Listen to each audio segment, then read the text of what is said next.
మన Shankara Varaprasad cinema okay.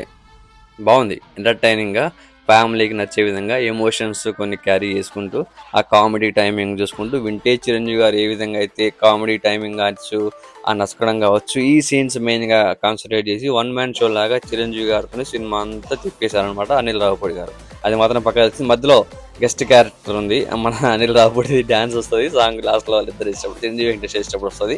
వాళ్ళిద్దరిని imitate చేస్తూ చేస్తారు. అది కూడా బాగా అనిపించింది. అలాగే నాగార్జున వెంకటేష్ చిరంజీవి గారు కలిసి చేసేటప్పుడు కూడా వాళ్ళిద్దరిని ఒకరొకరు ఇమిటేట్ చేసుకుంటూ చేస్తారు. ఒక సాంగ్స్ 2, 3 సాంగ్స్.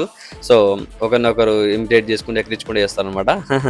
బాగున్నాయి వాళ్ళిద్దరికి సాంగ్స్ కూడా. చాలా ఎంటర్టైనింగ్ గా ఉంటుంది. రొటీన్ గా స్టోరీ ఉన్నా కూడా మనకు ఎంటర్టైనింగ్ గా ఫ్యామిలీకి నచ్చే విధంగా ఉంటుంది కాబట్టి చిరంజీవి గారిని ఇష్టపడే వాళ్ళు, అభిమానించే వాళ్ళకి చాలా చాలా బాగా నచ్చుతుంది. నార్మల్ ఆడియన్స్ కూడా జస్ట్ నార్మల్ గా ఏ ఎక్స్పెక్టేషన్స్ పెట్టుకోకుండా చూసేస్తే మాత్రం హ్యాపీగా చూసుకుని నవ్వుకొని రావచ్చు. అంతే. మీకు ఫుల్ రివ్యూ నా ఛానల్ చూసేయండి.